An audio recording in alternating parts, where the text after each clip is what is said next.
నమస్తే. Welcome to our channel. ప్రస్తుతం మనతో శ్రీరామరాజ్యం హిందుత్వ చైతన్య వేదిక నుండి అండకొండ శ్రీరాములు గారు ఉన్నారు. వారితో మాట్లాడదాం. రాముడు గారు నమస్తే అండి. నమస్తే మేడం.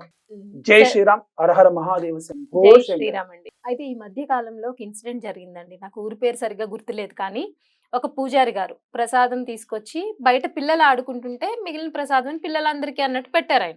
అక్కడ ఆ పిల్లలు ఎవరు ఏంటి అనేది ఈయన ఆలోచించలేదు. జస్ట్ నార్మల్ గా ప్రసాదం పంచిపెట్టారు. అయితే అందులో ఒక కుర్రాడు అన్యమతస్థుడు.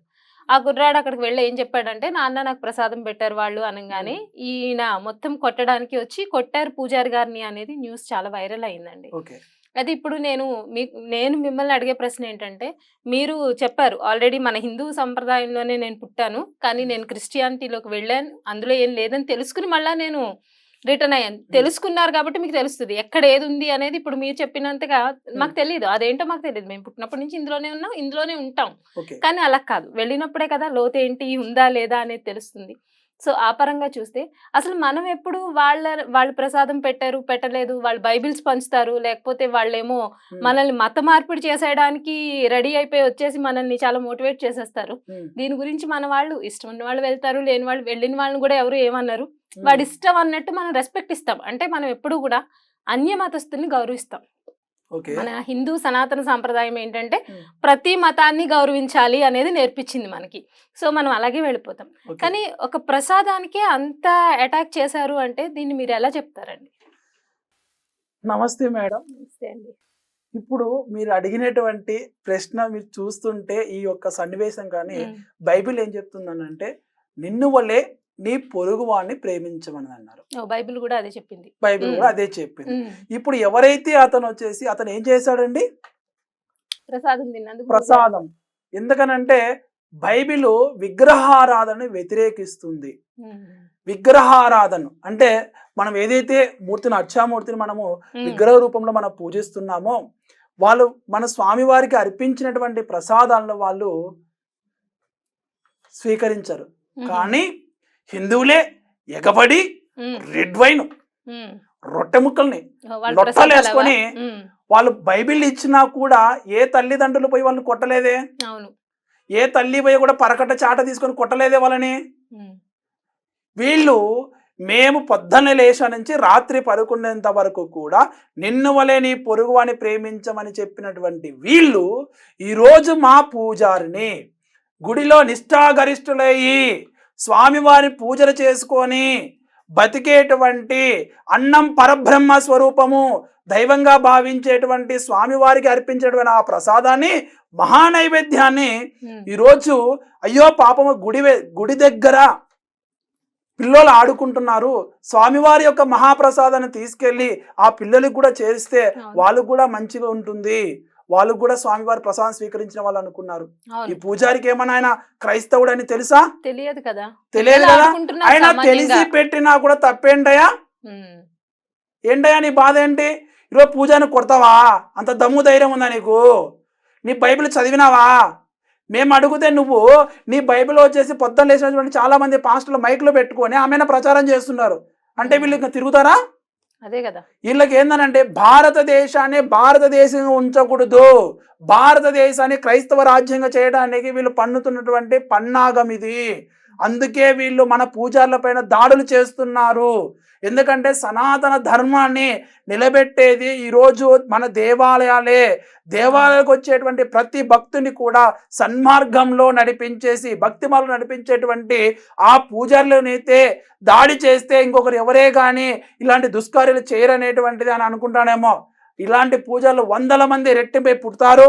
అలాగే ఎంతో మందికి కూడా మేము ప్రసాదం పెట్టిన ఆ పిల్లోడు చెప్పాడు కదా, అయినా అదేమి కాదులే తీసుకోవచ్చు అనేటువంటి మీ పాస్టర్లందరూ చెప్తున్నారు కదా, ఏమైపోయింది? ఆ బుద్ధి జ్ఞానం లేదా? నువ్వు ఆమెను పూజల నుంచి కొడుతుంటే పక్కన చుట్టుపక్కల ఏం చేస్తున్నారండి? మరి వీళ్ళు మత మార్పిళ్ళు చేసేస్తున్నారు కదా, మరి దానికి మనం ఏం చేయాలంటారు? అప్పుడేం తీసుకొస్తారంటే అప్పుడు కూడా మనం అడగాలని. ఈరోజు మా తండ్రి కనుక నన్ను అడిగింటే, అరే నేను ఇలా తీసుకెళ్ళినారు వేదలేసి, మా నాన్న వచ్చేసి ఒక కత్తినో ఒక బాంబు పట్టుకొని రాలేదే. అదే కదా. ఎందుకనంటే సనాతన ధర్మం ఏంటంటే మేము సర్వే జన సుఖినో అందరూ కూడా సంతోషంగా ఉండాలి, మేము పరమతాన్ని కూడా ఇది వరకు ఏంటంటే అన్ని మతాలు సమానం అనేటువంటి సెక్యులర్ భావజన ఉంది. ఈ మధ్య ఏంటంటే మేము వచ్చి బయటకు వచ్చినాక క్రైస్తవం ఈ విధమైనటువంటి చేస్తుంది, హిందుత్వమైన ఒక దాడి చేస్తుంది, మత మార్పులు జరుగుతున్నాయి, మత మార్పులు ఆగాలి. ఎప్పుడైతే బైబిల్ గురించి ప్రజలకు అవగాహన లేనప్పుడు ఇవన్నీ జరుగుతూనే ఉన్నాయి. ఈ రోజు బైబిల్లో కనుక చూసినట్టు ఏంటంటే విగ్రహారాధన కానీ లేదంటే ప్రసాదాలు కానీ ప్రతి ఒక్కటి సనాతన ధర్మానికి వ్యతిరేకంగా ఉంది. వాళ్ళు ఏమంటారంటే మా మత గ్రంథం అంటే చెప్తుందని అంటారు. ఈ రోజు కేవలం హిందువులు తెలుసుకోవాలి. ఈ సన్నివేశంలో ఈ పూజారి విషయంలో మనం తెలుసుకోవాల్సినటువంటి విషయం ఏంటంటే, అయ్యా హిందువులారా, మనము కూడా ఫస్ట్ మన స్వధర్మమైనటువంటి సనాతన ధర్మాన్ని ప్రేమించాలి. ఖచ్చితంగా. అది ఇప్పుడు ఎవరో చెప్పారు, నాకు ఈ హిందుత్వంలో నాకు ఏం జరగలేదండి, క్రైస్తవంలో ఒక రోజు వెళ్ళగానే పాస్టర్ వచ్చి చేయి పెట్టగానే నాకు కడుపు వచ్చింది అని చెప్తా అంటారు. చాలా మంది ఈ కొంతమంది పాస్టర్లు చేసేటువంటి విన్యాసాలు చూసినారు అనుకోండి, పొట్టనని తిక్కగా నవ్వుకోవచ్చు. ఎట్లయితుందండి? అదే ఆ ఆలోచన ఎందుకు, ఆ జ్ఞానం ఎందుకు రావట్లేదు? అంతే కదా. ఈరోజు ఈ పూజాన్ని కొడుతుంటే చాలా ఖండించదగినటువంటి విషయమే. ఇప్పటికీ చెప్తున్నాను, ఇది ఒక్కటే కదండి, ఇది పొన్నూరు అని అంటున్నారు. ఈ పొన్నూరు చాలా దగ్గర కూడా, కర్నూలులో కూడా ఒకసారి ఏంటంటే పూజారిని వెళ్ళేసి దాడి చేశారండి, చౌకాలతో కొట్టినారు. అప్పుడు కూడా మేము కంప్లైంట్ ఇచ్చాం. సో ఇలాంటివి అనేటువంటి ఎక్కడ జరిగినా కూడా హిందువులారా, మీ సమీపంలో ఉన్నటువంటి హిందూ సంఘాలకి తెలియజేయండి. అలాగే మీరు కూడా ఒక ఎఫ్ఐఆర్ కంప్లైంట్ చేయాలి. ఎందుకంటే వీళ్ళకి బుద్ధి చెప్పాలి. లేదనుకోండి వీళ్ళు విపరీతంగా పేటరేగిపోతుంటారు. మీకు ఎటువంటి ప్రాబ్లం లేదండి, హిందూ సంఘాలనే హిందువుల చైతన్యం వచ్చింది, వీళ్ళు ఇంకా భవిష్యత్తులో ఇలాంటి ఎన్నో దాడులు చేస్తూనే ఉంటారు. చాలా మంది అర్చకులు అంటే వాళ్ళ జీవితాన్ని త్యాగం చేశారు. అర్థం చేసుకోండి. పూజారిని కాపాడకపోతే మన సనాతన ధర్మం చాలా పెను ప్రమాదమే. ఎందుకనంటే ఈ మధ్య పూజలకి వివాహం కాని కూడా చాలా అయినా కూడా త్యాగం చేసేసి వాళ్ళు గ్రామాలలో స్వామివారికి పూజలు పెట్టాలి, పూజలు చెయ్యాలి, స్వామివారికి ప్రసాదం పెట్టాలి అని అంటే వాళ్ళ జీవితాలు త్యాగం చేసుకుని ఉన్నారండి. స్వామివారి సేవకి అంకితం చేసుకున్న కుటుంబాలు ఎన్నో ఉన్నాయి. చాలా మంది అందరికి పల్లెల్లో వదిలేసి అందరూ పట్టణాలకు పోతుంటే గ్రామాలలో ఉండేసి స్వామివారికి నేను లేకపోతే మా స్వామివారికి ప్రసాదం ఎవరు పెడతారు అనేటువంటి త్యాగంతో ఉన్నారు. అలాంటి నిష్ఠాగరిష్ఠులైనటువంటి పూజల పైన వాళ్ళ దాడి అంటే నాకైతే వాళ్ళనైతే చాలా కోపం వస్తుంది. ఆ వ్యక్తి ఎవరైతే చేశారో అతనైతే నేనైతే కొట్టేవాడిని అసలు. ఇది చాలా తప్పు ఇది. సో క్రైస్తవ పెద్దలారా మీరేం చేస్తున్నారండి? మీ క్రైస్తవుడే కదా, మీరు ఖండించినారా? ఎంతమంది ఖండించారు? ఈరోజు మా అమాయకులైనటువంటి హిందువులను ఎంతమంది మత మార్పులు చేస్తున్నారు? ఇప్పుడు మేము కూడా అలానే చేయాలా? చెప్పండి. అలానే చేయమంటే సిద్ధంగా ఉన్నారు అందరూ. ఈరోజు ఎన్నో కుటుంబాలు ఈ క్రైస్తవ మాఫియాకి బలి అయ్యి ఎన్నో కుటుంబాలు బాధపడుతున్నాయి. దాన్ని ఏమంటారు? ఈ రోజు నువ్వు అన్నం పెట్టినందుకే నీ పిల్లోడు చెప్పాడనేసి నీకు ఆమె కోపం వస్తుంది. మా పూర్వీకులందరూ కూడా సనాతన ధర్మాన్ని కాపాడేసి మనకు అందించినటువంటి ఎంతో భక్తి భయంతో ఎంతో దాడులు జరిగినా కూడా మన స్త్రీమూర్తులందరూ కూడా ఎంతో దాడి జరిగిన కాపాడుకుంటూ వంశపారంపర్యంగా అందించినటువంటి మన సనాతన ధర్మాన్ని ఈరోజు వీళ్ళు 2 మాయ మాటలకే వీళ్ళు ఆకర్షితులు చేస్తున్నారే. మేము ఎంత బాధపడాలి? మా పిల్లలకి తెలియకపోయినారనుకోండి, ఈరోజు మేము తెలిసినటువంటి వాళ్ళము ఎంత బాధపడాలి, ఎంత కోపం రావాలి, మాకు ఎంత ఉగ్రోషం రావాలి. అందుకే మేము ఏమంటున్నామంటే ప్రేమ మతం మాదే, సహనం కలిగేటువంటి మేమే, ఒక సనాతన ధర్మంలోనే ఉంది. అందుకే మేము ధర్మం అని చెప్తాం, మాది మతం కాదండి, సనాతన ధర్మం ఇది. సో కాబట్టి మేము చెప్పేది ఒకటే, ఇప్పటికైనా మీరు తెలివితేటలు తెచ్చుకొని ఇలాంటి ఇంకా దాడులు ఎక్కడ జరిగినా కూడా మేము ఊరుకోము అని మేము హెచ్చరిస్తున్నాం. మీడియా ముఖంగా చెప్తున్నామండి. మా పూజారుల పైన ఎవరైనా సరే దాడులు చేసినా కూడా మేము ఖచ్చితంగా వాళ్ళకి అదే విధంగా మేము బుద్ధి చెప్పడానికి సిద్ధంగా ఉన్నాం. నా పేరు అంబాబతుల అండకొండ రాముడు, శ్రీరామరాజ్యం హిందుత్వ చైతన్య వేదిక ట్రస్ట్ వ్యవస్థాపక అధ్యక్షులు అండి. మాకు సనాతన ధర్మమే మా ఊపిరి. ఎందుకనంటే ఆ క్రైస్తవులకి వెళ్ళినాక ఆ బాధ ఏంటో మాకు తెలుసు. కుటుంబము ఎన్నో కుటుంబాలు ప్రతి ఒక్కరు కూడా బాధపడతారు. బంధువులతో మనము మమేకం ఉండలేం, సంప్రదాయాలు చెడిపోతాయి, కుటుంబ వ్యవస్థ నాశనం అయిపోతుంది. సో దీనివల్ల ఒక రకం ఏంటంటే మన అందరూ అంటారు, వివేకానంద స్వామి వారు అంటారు కదా, ఒకడు మతం మారితే మనకు దేశానికి శత్రువు అయినాడు.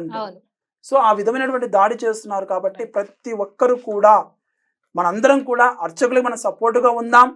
అర్చక వ్యవస్థను మనం కాపాడుకోవాలండి. ఎందుకంటే వీలుంటే తోసి ఇంకా 10 మందిని మనం అర్చకులుగా తయారు చేసే విధంగా మేము సిద్ధంగా ఉండాలి.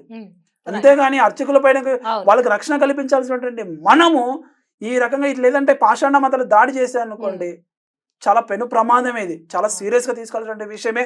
అందరూ కూడా మన పెద్దలు అందరూ కూడా ఆలోచించేసి ఆ పూజారికి మనం సపోర్ట్గా ఉందాం.